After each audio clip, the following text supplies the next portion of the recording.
Okay, you ready to hop on board? I'm taking you back to 1960. And this is one that all of you, I think, that are watching, hopefully there's grandmas and grandpas and moms and dads and young adults.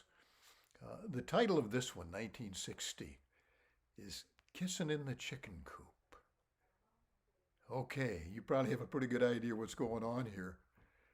1960, I was dating a beautiful country girl by the name of Connie Schreck. It was November. Went out to see her one November Friday night. There were no football games. The football season was over, so I was uh, free, and I was a junior in high school. I was 16. Connie was a senior in high school. She was 17, and we just started dating. We had about 3 dates.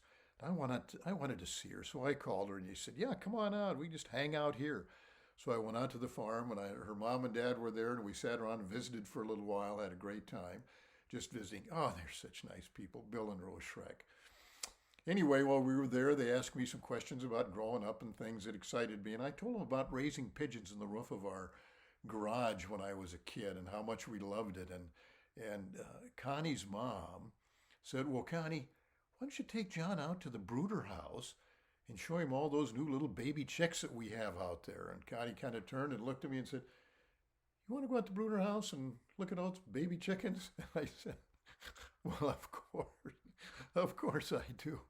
To be out in the brooder house alone with Connie, that was a, that was a great thought for me. And so she said, "Okay, let's go." So we went out, and as we were walking out there, I said, "Connie, is a brooder house the same thing as a chicken coop?" And she said, "Well, that's you city folks call them chicken coops.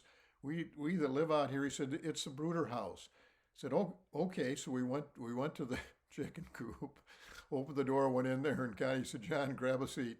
And there were some plastic feed buckets there that were turned upside down. I said, "Grab a seat, let's sit down." We went in there, and oh my gosh, there were dozens and dozens of these beautiful baby little yellow chickens. You've all seen them.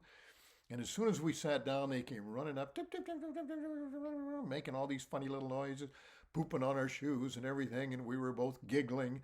And then after just a couple of minutes being in there and talking about how beautiful they were, Connie reached down and she picked up one of these beautiful little chickens, put it in her hand, and she turned it over on its back. She held the wings down. I'm not sure, she had a method of doing it. Held the wings down, and then she began to rub this beautiful little chicken, rub its neck up and down, up and down, up and down. And I was watching. And as Connie did that, this little chicken, all of a sudden, its wings fell back and its eyes closed, and it was dead. No, it wasn't really dead. It was asleep. But I asked Connie, I said, "You didn't kill that chicken." She said, "Of course I didn't. That little chicken is just asleep. Now watch this." She laid it down on the floor, and it laid down there for maybe 2 or 3 seconds. It fluttered its eyes and whipped its wings around and got up and just started dancing around. And all these little chicks were just gathering around us and making noise. And she said, You go ahead and try it." So I reached out and got one. I couldn't do it quite as easy as Connie did it, but I took it and I did the same thing. And pretty soon, this little guy closed his eyes, dropped his wings, and he was gone. And Connie said, "Congratulations, John. You're learning all about the brewer house and how much fun it is." And I laid it down on the ground, and so we both continued to do it. We would pick up these little chicks and we'd lay them down there. Gosh, we at one point I think we had 8 or 9 of them that were sound asleep at our feet. Then they'd get up and they'd wiggle and they'd run around and they'd run into each other. But we loved it. We were having a great time. But something was going on.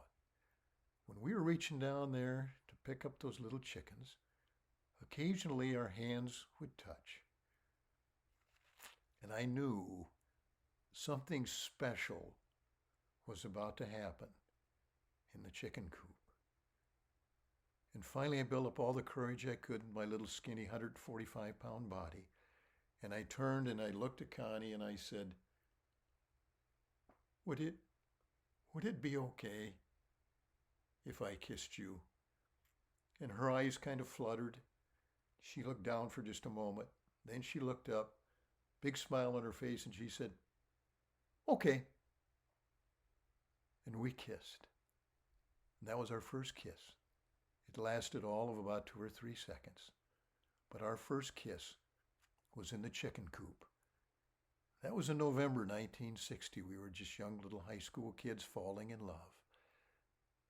In September of 1965, we were married. Been happily married for 56 years and hoping for a few more really great years. They've been wonderful. Kissing in the chicken coop. Where'd you guys do your first kiss? Come on. Share it. Tell your kids, tell your grandkids, tell anybody that'll listen. We've all got a first kiss story.